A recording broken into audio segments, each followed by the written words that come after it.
Alright guys, here it is Tristan Tate on the Patrick Bet Podcast Part 2. Don't forget to like the video, subscribe for more and comment your thoughts below. He didn't tell you this story, did he? No. He said it was a window He sale. said he sold window, but not the one you bring in. But he this. didn't say he was balling out, making 1,000 a week. No, I mean, that's not balling out. I think these 3 glasses of whiskey cost about $1,000. But I was making about 1,000 British pounds a week. Andrew had a previous sales experience. I was at the time working in sales, and Andrew was just living off his fight money. So I would come home every day. I say, I made this much sales, etc. I'll pay the rent. You keep fighting, because I was helping to support his kickboxing career. One day, Andrew looks at me and he says, you know what, Tristan, I'm just going to start selling for the same company you're selling for. We could bring $2,000, $3,000 into the house a week. We'll have a good life. We'll make money. And I said, Andrew, no, you can't do that.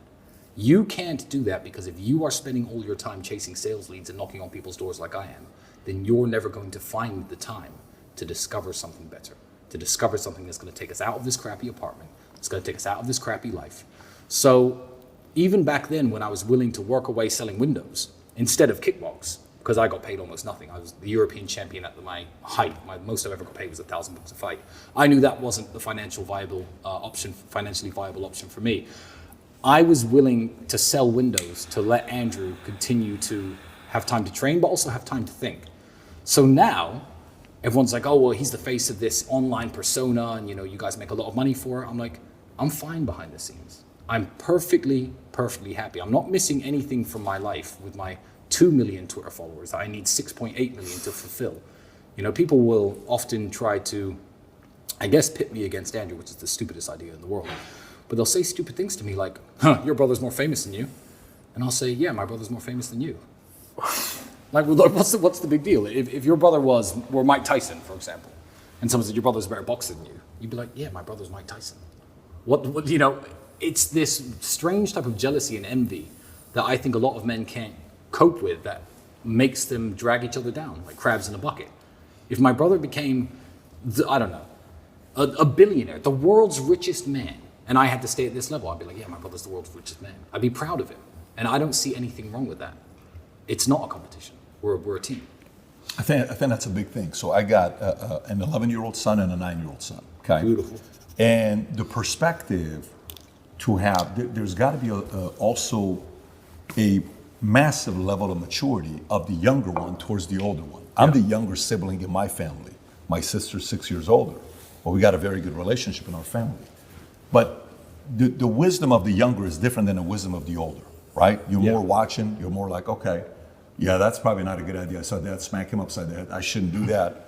Okay, wow, that's pretty good. That leads to good praise, or that's good. Yeah, I don't like that. I have no interest in that. Okay, it's pretty. I would have probably done it this way, but I get it. So you have a different optic, right, to see different things. At what point was it when you're coming up and you guys you were talking outside and you're like, hey, we're so competitive that, hey, 6 years ago, the whole prank concept, we no longer do pranks, all this. We're a big prank family ourselves. When was it, and even maybe from your pops, did Dad drive you guys to compete against each other, or did Dad drive you guys to compete against the world? What was his selling point to the two of you? I don't think it's something that we learned from my father. Okay. My father didn't have a brother or another guy in his life who were close like me and Andrew. I think it's something that happened organically.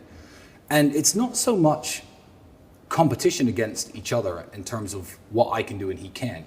It's more like, how much am I going to contribute to the team that you don't? So a perfect example, this house is set up literally perfect for it. I'll come down in the morning, 7 a.m. Andrew's at his laptop. We'll go there's an exercise we hate doing. You put 30 kilograms on a burpee bar, on a weight bar. You do a burpee, lift it above your head, and you do it 150 times. It's tiring, it's horrible. So I'll do them and I'll say, Andrew, you're a pussy. Why haven't you done them yet? Then he'll do them. And then I'll go do them again. Just because I know if I do them, he has to do them.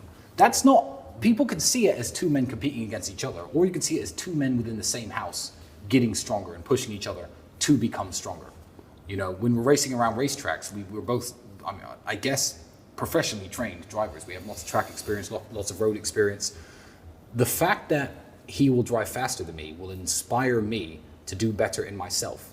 Then me and my brother as a team are better drivers. It's not two men competing against each other. It's us against the world, but that's something that happened very organically.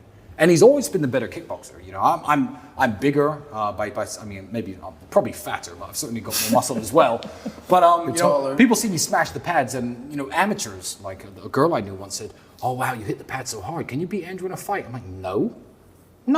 When I try to punch Andrew, like I punch nothing. I hit air, and he ends up counter punching. So he's always been the better kickboxer. But I could take that and be like, you know what? Good. He's the 4-time world champion. Good. That's my brother, and just be proud. It's us against the world.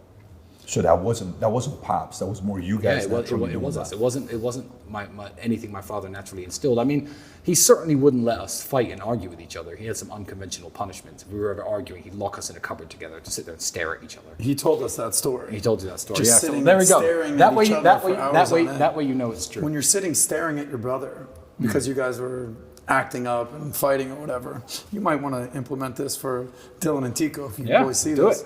It works. You're staring at each other. Yeah. What did you learn about your brother at that point? What do you think he learned about you just sitting staring for hours on end as a punishment? I think you just realize that the conflict has no benefit.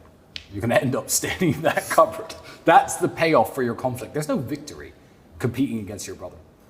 And you know, we grew up in Luton as a huge Asian diaspora, I guess. Lots of Indians, lots of Pakistanis, lots of Sikhs, lots of Muslims. And these people work as a team. It's one of the reasons they outcompete British people, native British people, in almost every single metric. And we knew a guy named Bali. I hope Andrew hasn't told you this. No. So he was a lawyer, probably 50,000 pounds a year. And he drove a $400,000 Ferrari, a 400,000 pound Ferrari, and a 500,000 pound Rolls Royce sometimes. And we were saying, like, do you think Bali's a drug dealer? What do you think he's up to? And me and Andrew at the time, you know, had quite a close brotherhood. And he looked at us one day. I said, Bali, how do you have all this money? How do you get these fancy cars when you're just a lawyer? And you're relatively young. He was like 26, 27, about 5 or 6 years older than I was at the time. And Bali's exact answer was, I remember he said, you white people are stupid. Now, I'm mixed race. He wasn't talking anything racial. He was talking about, I guess, native British people. He says, you will have 5 sons, or your father may have 5 sons, which for someone in my culture, he was a Sikh, an Indian Sikh from Punjab. He said, that's a jackpot. And this Englishman's 5 sons will all move out of the family home. They'll pay 5 rents, probably to people like me. They'll take 5 different student debts out, go out 5 different career paths. They'll get 5 different mortgages, marry 5 different women, and never see each other again. You see, my father had 5 sons. Now I'm a lawyer. My brother's a dentist. My father's an engineer. My other brother owns a construction company. And every single skill set that they needed to flourish was within the household. So we all live in the family home.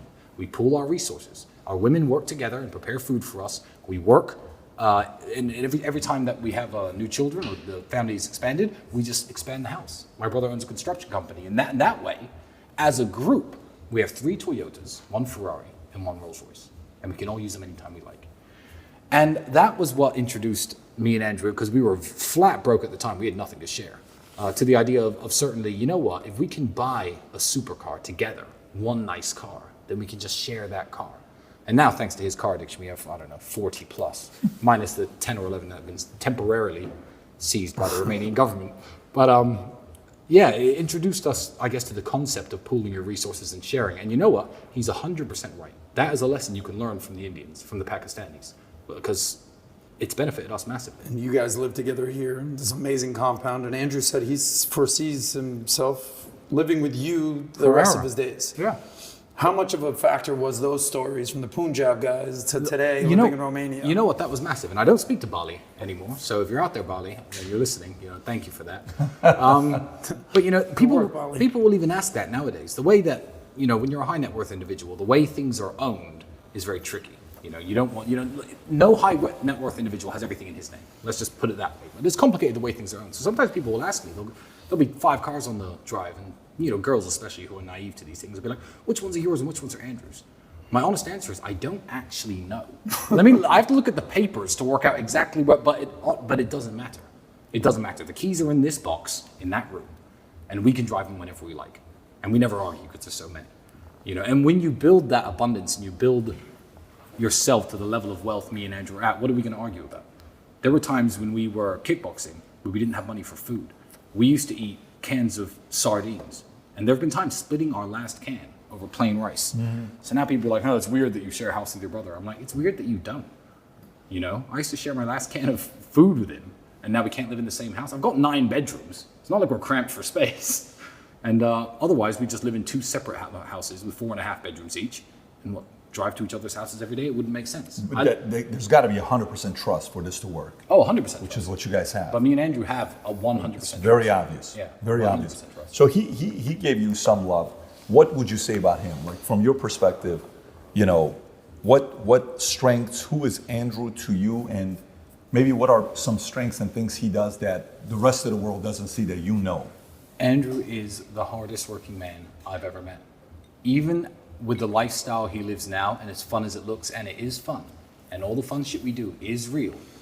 Even if we are in a luxury hotel in the south of France where you're paying $10,000 per room, Andrew will be up at 7 o'clock in that hotel gym. He'll message me at 8:30. I'll wake up next to God knows who. Whiskey spilled all over the desk. But again, that inspires me. And he'll be like, emergency meeting in my room. Emergency meeting, you always say that. So I'll go to his room. And say, The whole world is what's the aware of these emergency? emergency And he'll meetings. bring up tiny issues with the business that, I could have slept on quite happily. But again, it's like me doing the exercise when he won't. It pushes me to be a better person. And Andrew will happily work 15, 16 hours a day and then go out and spend 4 or 5 hours having fun and blowing loads of money. It doesn't come from the sky. It's not magic. We're not trust fund kids. We didn't win the lottery. He is the hardest working man I have ever met.